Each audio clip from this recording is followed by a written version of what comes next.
Akafaliana ndray tompoko lasitoko vavy no tsy dia nanotokatrantsika amin'ny ity andro ny alatsinainy fa 17 ny volana septambra taona 2024 ity.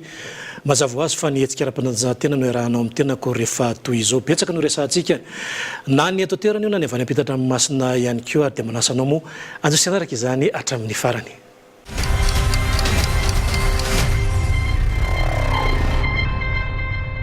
Ho an'ny tontolon'ny basketball avy hatrany dia mazava fa nion-kevitra nataon'ny filohan'ny fédération Ramarson Jean-Michel amin'ny fialantsiny ho an'ny mpanao gazety tamin'ny zavatra izay nitranga tao anatin'ny mifananana ho an'ny isam-pirenena iny.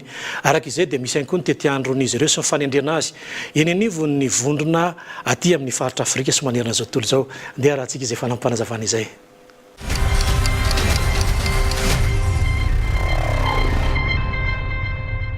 Tamin'ny fananam-pirenena ho an'ny basketball aina nototosana tetsy amin'ny lapan'ny fanatanjahantena nisy ny dizadiza teo amin'ny mpanao gazety sy ny teny anivon'ny FMBB nitondra ny teny fialantsiny ny filohan'ny Ramarson Jean-Michel Dimik. Amin'ny anarako manokana zany ma président fédération sy ataoko hoe amin'ny anaran'ny fédération Ray Manontolo zany dia tena mametraka ny fialatsiny. Tegna mazava-dehibe tsika malagasy na manana zay fahendrena malagasy mamela zay ihany mametraka ny fialatsiny amin'ny mpanao gazety zany noho izay zavatra zay tsy nety zay teo amin'ilay fikarakarana.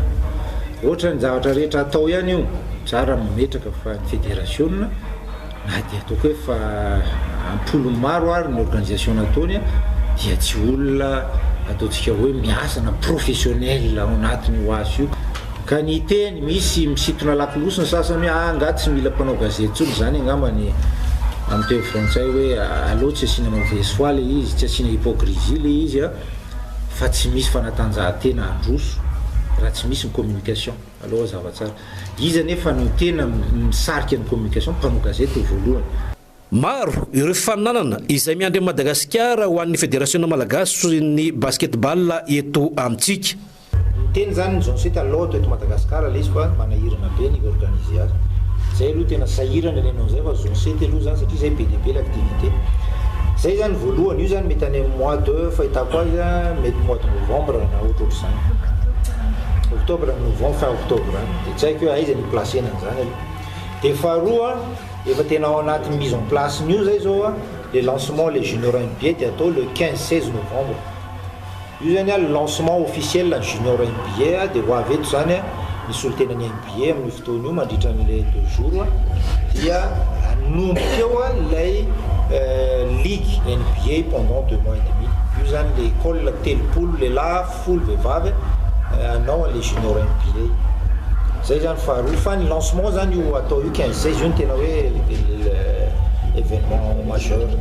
Misy koa ny fanendrena ny Ramarson Jean-Michel izay manana andraikitra goavana eo amin'ny Central Board izay isahana ny maneran-tany sy aty amin'ny faritra Afrika indrindrindrindra izay adidy mavesatra no raisiny izay.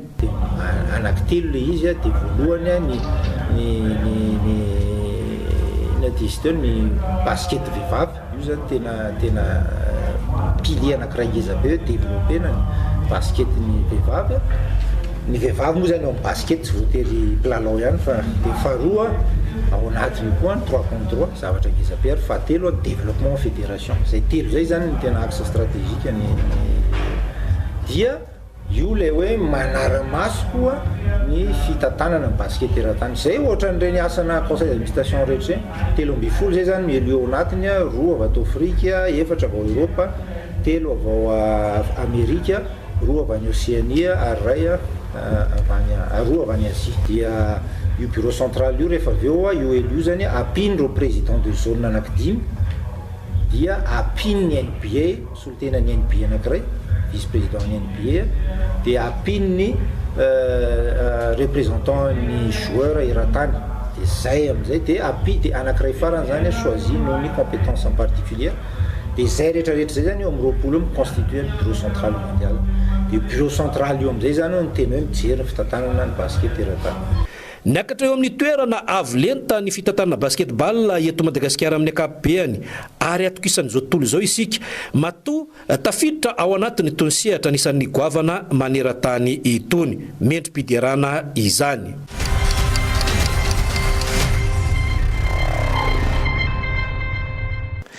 niseho anisan'ny goavana ny Aleop izay nikarakaraina tetsy amin'ny ivelan'ny lapan'ny fanatanjahantena tetsy Mahamasina.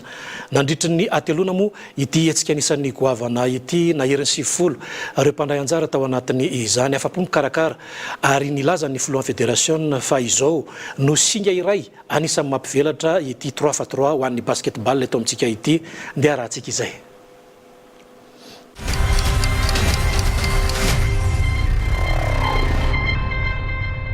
Niavaka ny basketball Aleop 3e édition izay nokarakarain'ny RDJ isan-taona tetsy amin'ny kianja ivelan'ny lapan'ny fanatanjahantena Mahamasina ny 20 hatramin'ny 12 septambra 2024 izay andraisan'ireo sangany anjara ho an'ny lahy sy ho an'ny vavy. Nahatratra 90 ireo mpandray anjara tamin'ity fifaninanana lehibe ity. Nampiavaka antsika taty amin'ny faritra Afrika izy ity ary nahavoahositra antsika ho tompon-dakan'ny Afrika tany Rabat Maroc izany ny volana aogositra lasa teo.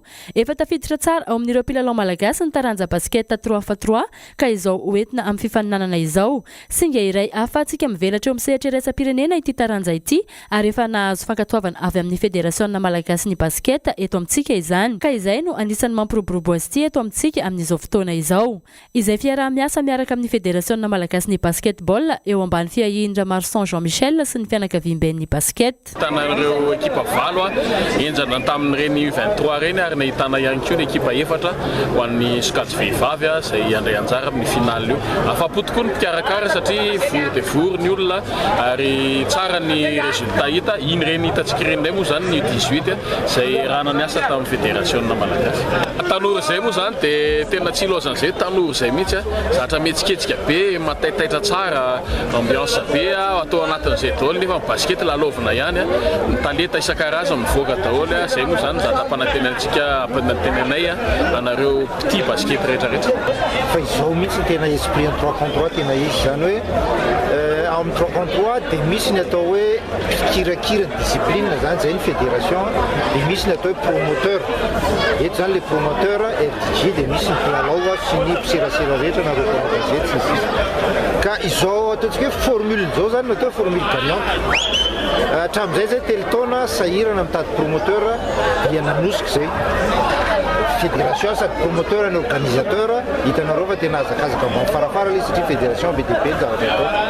Amin'izao fotoana izao zany ny promoteur efa mahita hoe mety le fiarahana dia raha ohatra iny ny vokatra hitantsika tao anatin'ny teletaona tao zany nanosihana ny 3-3 raha ny tena izy dia mieritreritra fa mbola ho lasa lavitra kokoa ny 3-3 raha ohatra ka miaraka amin'ny promoteur zao. Ka zay ngamba ny amaliko an'ilay fanontaniana tonga amin'ny zao ngamba ilay hoe tonga amin'ny zavatra niriny ny fédération satria tena promoteur mahay miorganiser an'ilay événement nefa ny promoteur tian'ilay taranja dia ho lasa lavitra kokoa ny 3-3. Raha ny vokatra dia nanao podro ny MBTOL teo amin'ny sokajy lasy vavy. Teo amin'ny sokajy vehivavy dia nandresan'ny fandrefiala tamin'ny isa 17 no 12 izy ary teo amin'ny sokajy lehilahy dia nandresan'ny DTSC tamin'ny isa 12 no 20. Efa miparitaka manerana ny Madagasikara ny basket 3x3 ary efa voafehin'ireo mpilalao izany.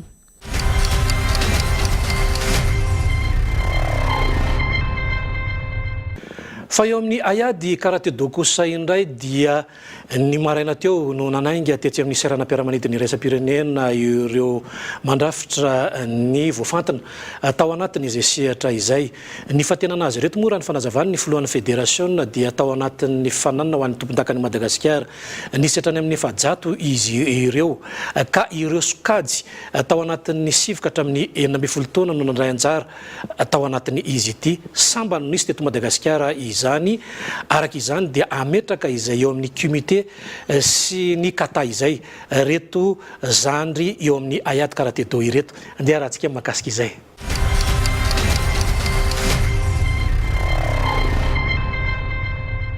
Tao arian'ny andian'ny 12 tamin'ny fananana ho an'ny taty amin'ny faritra Afrika izay natao tany Rabat tany Maroc ny 15 ka hatramin'ny faraika amin'ny 30 ny volana aogositra lasa teo dia hiatrika fananana iraisam-pirenena indray ny fianakaviam-ben'ny karaté do eto Madagasikara izay tarihan'ny filohan'ny fédération Randriana Avomanana Slofo Barjon. Any Turquie izy ireo no hiatrika ity fananana nisan'ny goavana ity ary mametraka izay tontolo tsara eo amin'ny sehatra raisam-pirenena ny karaté do eto Madagasikara raha ny fanazavany tompon'andraikitra hatrany. Fiara-miasa matotra eo amin'ny Fédération Malagasy ny Fédération Turque Karaté do mo izay nandalo teto Madagasikara tamin'ny ity taona ity no antony izao ary isy ny fananana tsona hoe Open International any Istanbul ny 2020 ka hatramin'ny 2020 ny volana septambra ho avy izao no anatanterahana izany. Voalohany amin'ny tantaran'ny karaté do malagasy no fandraisana anjara indrindra tena hafakely izy ity ary tena niova tanteraka ny endriky izany délégation izany satria ireo ankizy manodidina ny 7 ka hatramin'ny 12 taona no mandray anjara feno ao anatiny izany. Tena tokoa izy io any amin'ny international de Turquie efa fanarana tamin'izareo fédération turque misy ny ankizy kely zany ka hatrany amin'ny lehibe dia ao anatin'le fijerena sy fifantenana moa hatramin'izao zany dia manao regroupement eto amin'ity toerana ity fédération dia misy ny entraînement moa zany ny maraina dia misy ny entraînement ny arivo zay zao nanomboka tamin'ny telo marana tonga ny amin'ny masasa zay no aneto dia misotra tsara somatsara mihitsy hatreto aloha satria tsy hoe ny rehetrarehetra fa io zany nitsongaina mihitsy mbola hojerena anatin'le fisivana ny fédération zany fantatra fa eo amin'ny latsaky ny 10 taona no hiatrika ny kata eo amin'ny latsaky ny 12 taona izay andraisan'ny Lorine sy Jenina ary itopy eo amin'ny comité sy ny kata individuel sy ny par équipe latsaky ny 5 kilao eo amin'ny latsaky ny 14 taona kosa dia Christian Fiderana hiatrika ny comité latsaky ny 40 kilao eo amin'ny cadet dia Tsiori Asmbola hiatrika ny comité sy ny kata ary ny junior tsika dia mizoto niatrika ny comité sy ny kata araka izany dia manana ireo hiatrika ny fananana valo izay eo ambany ny filohan'ny fédération na isika miampy mpitsara iray sy mpanazatra iray raiky ambin'ny folo zany nisan'ny délégation malagasy hiaraka amin'ireto ankizy ireto ary nivoaka tao anatin'ny fifantenana matianina ireo misolotena tsika ao anatiny izany mahery ny efajato no niatrika ny fedina ny amboaran'ny Madagasikara tamin'ny ankizy farany teo tetsy lapan'ny fanatanjahantena eto dia manao fisaorana ho an'ny filoham-pirenena malagasy sy ny ministry ny tanora sy ny fanatanjahantena tamin'ny fiaraha-miasa amin'ny fédération malagasy izy ireo amin'izao diany any Turquie izao.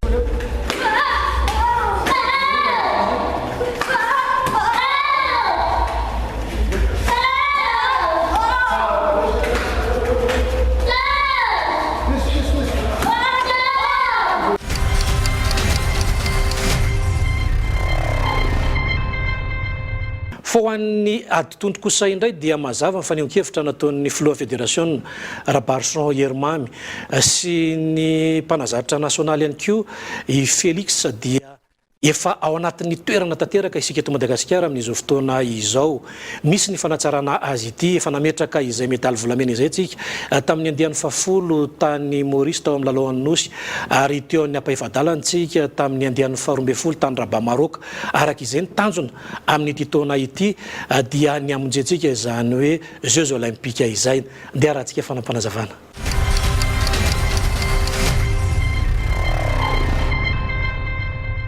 Mitoy ny fampivondronana ho an'ny aditondry eto Madagasikara izay tarihan'ny Rabarson Yermamy izay fanatsarana ny aditondry ny tanjona kaporofony izany ny vokatra asika tamin'ny lalaon'ny nosy andian'ny fafolo tany Maurice izay nazahoantsika ny medaly volamena teo ihany koa ny lalao afrikanina andian'ny 12 tany Rabat Maroc farany teo izay teo amin'ny ampaifadalana no latsaka ny mpilalao malagasy ny tanjona amin'izao fotoana izao raha ny fanazavany dia ny hiditra eo amin'ny sehatry ny Jeux olympique ao anatin'ny sehatra goavana toy itony. Fa ao amin'ny qualification amin'ny Jeux olympiques zay efa manao regroupement zay amin'izao zany dia hitantsika eo mifandehany fa tena anao zay ary io catégorie amin'ny boxe amin'izao fotoana io dia efa niova moa izy le 8 ny garçon ary 5 ny fille ka efa manao tsara zay na ny bilan zany bilan technique tany amin'ny Jeux africains iny nafinaritra be fa dia amin'ny entraîneur ngamba tena nahay tsara mikasika ny inona no tsara amboarina sy ny inona ny tsara atao amin'ny rendray. Nisy vokatra tsara mihitsy satria raha dinina fotsy tety amin'ny Jeux des Îles tamin'ny 2015 sika no ataoko hoe falany ratsy tamintsika satria tsisy médaille d'or mihitsy natsika tamin'ny 2015 dia nisy zany eritseritsy président fédération nanova ny technicienne dia iny tamin'ny Jeux des Îles 2019 nisy ny vokatra médaille d'or nanankiray donc efa zava-dehibe tsy efa voafafa ny lesiko tamin'ny Jeux des Îles 2015 zany dia nanaotsika tamin'ny Jeux africains efa tany amin'ny toerana moa zay ny fivahana catégorie tampoka nefa niezaka fotsiny zay amin'ny technicienne anay nanatsara nampiadin'ireo boxeur dia reny moa vokatra quart de finale ary nirehetrarehetra mi tena nanaiky zany hoe mahay boxe any gasy dia nylesiko hitako tamin'iny zany hoe kely ny vatantsika satria tao mintsy tao amin'ny catégorie misy an'zalaly catégorie nanomanan'izao tena nanaovan'izao combat dia mila amboarina zany mila manamafy kokoa tsy hitanay nylesiko tamin'iny dia anjarany hoe manamafy zao ny qualification atao amin'ny Jeux olympiques amin'ny taona ho avy io dia manomboka efa mandeha zao moa regroupement dia zay zao no zavatsy tena anjasanay sy karakarainay ary dia zany mba hanatsara qualifié ndraiky koa tsika amin'ny Jeux olympiques amin'ny 2020 io tsy mba hiverina an'izay ny tantarana tontondry malagasy mba hiverina anao Jeux olympiques ndraiky. Raha malala moa zany zao amin'izao fotoana zao misy ireo le somary mandoto rano angano filazantsika amin'ny fomba fiteny malagasy amin'izao fotoana zay anatin'ny fitantanana ny fédération dia vonona tanteraka ampandroso foana n'io zay zay miroso foana zany amin'ny fanatsarana ny ady tontondry. Mazava izay fanehonkevitra ny entin'ny filohan'ny fédération sy ny talia teknika nasionaly ao anatin'ny ady tondry malagasy izay tsy ilaina tsony ny resabe amin'izao fotoana izao andeha ho jerentsika sy horaisina tanana ny fampiroboroboana izay ady tondry eto Madagasikara izay ary tsy asiana famezatsiny intsony satria dia efa miroso makany amin'ny fampandrosoana ny mpitantana ankehitriny.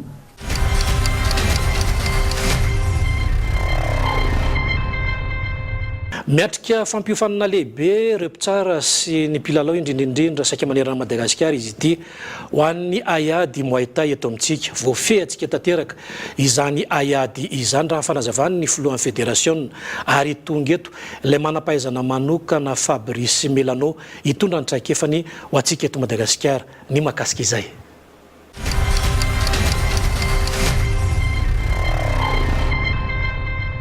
Niatrika fifanana goavana ny fianakaviam-bean'ny Muay Thai Madagasikara etsy amin'ny lapan'ny fanatanjahantena maro ireo tonga nanotrina izany ary saika nahitana solitena avokoa ireo avy amin'ny faritra 20 misy eto amintsika.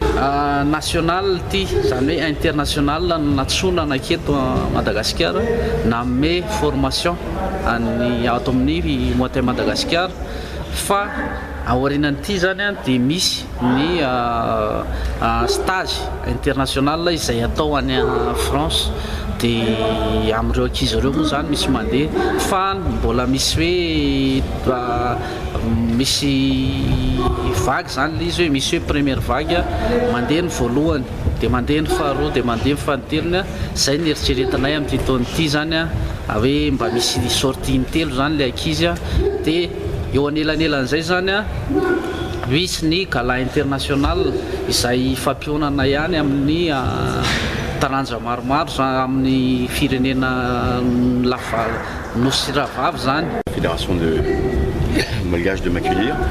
On va faire un stage sur 2 jours de formation uniquement sur les techniques de boxe thaï puisque kickboxing, les boxe pieds-points, les malgaches, il n'y a rien à dire, ils savent le faire correctement.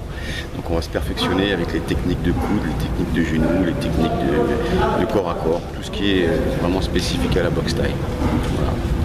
En espérant que le stage se passe bien, il y a du monde, ça devrait être bien.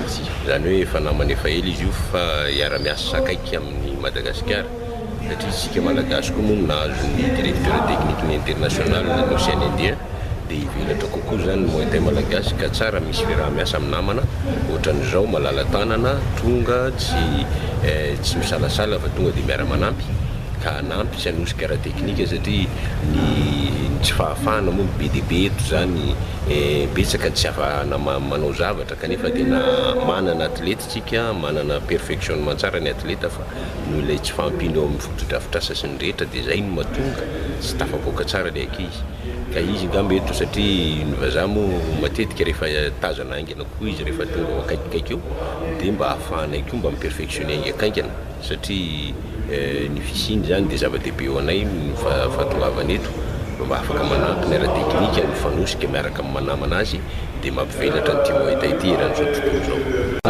Zahay eto amin'ny zahay eo amin'ny faritra Rotomatsatra moa zany dia faly zahay tonga eto manatrika an'ity stage-na Muay Thai ity fa sady manomana ihany koa zahay zany amin'ilay vaky izay handeha any an-dafy zany atoato dia faly zahay zany misy ankizinay tonga manatrika an'ity zavatra ity fa isoranay ny Fabrice Melano sy ny président ny fédération mikarakara azy ity zany ampitombona mitraikefa mazava izay fanehoan-kevitra nataon'ny filohan'ny fédération vevy izay sy ilay manam-pahaizana Fabrice Melano izay tonga eto Madagasikara mitondra izay fampiofanana miaraka amin'ny tale teknika malagasy ho an'ny Muay Thai ary resultena avy any amin'ny fatra hitondra ainga avao izany ity fampiofanana anisan'ny goavana ity ary efa misy ihany koa ireo ho avy manaraka ao anatin'ny fianakaviam-bean'ny Muay Thai.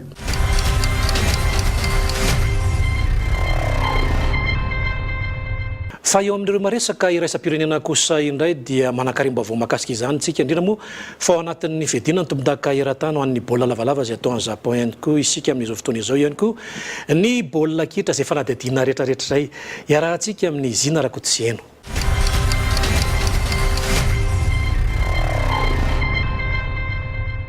Ny talata sy alarobia teo no tanterahina ny andro voaloha teo amin'ny UEFA Ligue des Champions 2020 teo amin'ny Isambondrona.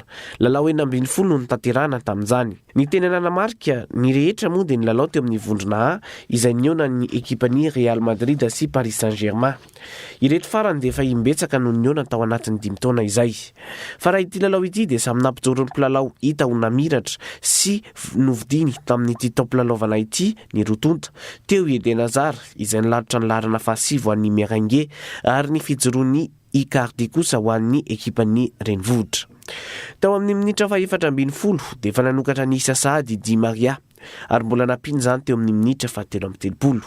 Raha efa isaraka ny ekipa rotonta dia mbola nanampy Issa ihany Meunier taty amin'ny fanalavam-potoana ka 3-0 ny vokatra farany.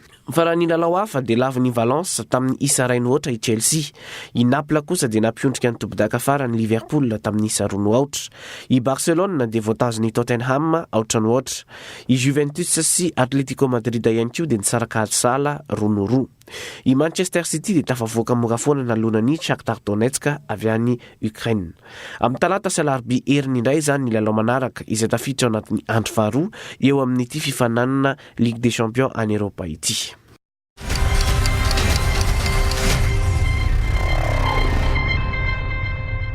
Nisy malasa teo no nitsokatra tamin'ny fomba ofisialy ny fiadinan'ny tompon-dakeran-tany rugby izay atao any Japon izay nanitsaka ny 15 ary ity farany ihany moa no firenena voalohany tany Azia indray izany fifaninanana faratampony teo amin'ny rugby izany.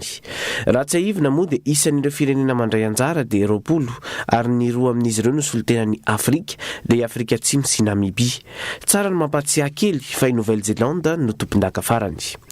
Taorian'ny fanokafana ny zoma lasa teo dia avy hatrany dia niakatra kianja ny mpapetrano i Japon izany izay niona tamin'ny Rosia. Lalao amin'ny vondrona A moa izy ity ary avy hatrany dia nanindry ny mpapetrano ary naneo ny maekipa ngeza azy ka tamin'ny Issa 30 no nandavony ny Rosianina. Ny Rosianina no nahazo ese voalohany tany amin'ny minitra faha5 tamin'ny alalan'ny Golosnitski. Taty amin'ny minitra faha 12 vao nitraka ny Japonais ary nahazo ese tamin'ny alalan'ny Matsushima saingy tsy voatsara izany. Fa ny minitra faha5 amin'ny 30 vao nahazo doublé ity farany ka voatsara izany. Taty amin'ny fizaram-potoana faharoa mbola nanindry ihany ny Japonais ka nisy ny penalité azon'ny Matsushima ary ny 3 minitra taorian'izay dia mbola nahazo ese indray azon'ny Labouchanier. Taty amin'ny minitra faha 20 no nahazo penalité ny Rosianina ary tsy namelany raha tsy tafiditra izany.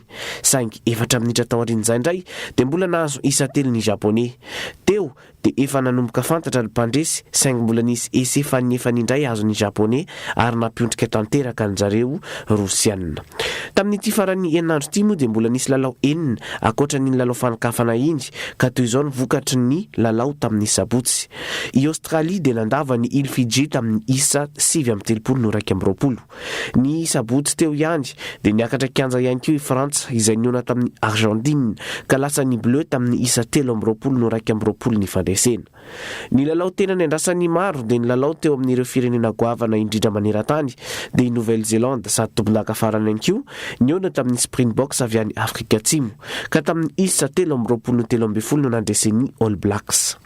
Fa raha ny lalao ny omaly kosa dia fiona 3 izy ireo ka ny ekipa afrikanina faharoa niakatra kianja tamin'izany dia i Namibia saingy indrisy fa lavo ny Italia tamin'ny isa 17-20.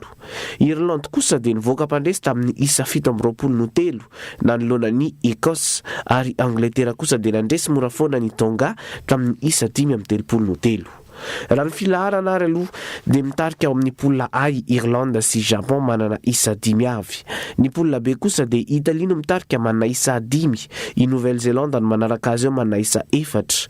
Ny poula C kosa dia Angletera no mitarika manana isa 5, manaraka azy eo i Frantsa manana isa 4 ary Argentine manana isa 1. Ny poula C kosa dia Argentine no mitarika izay manana isa 5. Ny lalao farany izay mamarana ny andro voalohany moa dia ny fionan'ny Pays de Galles sy Georgie izay notanterahana ny tolakandro lasa teo.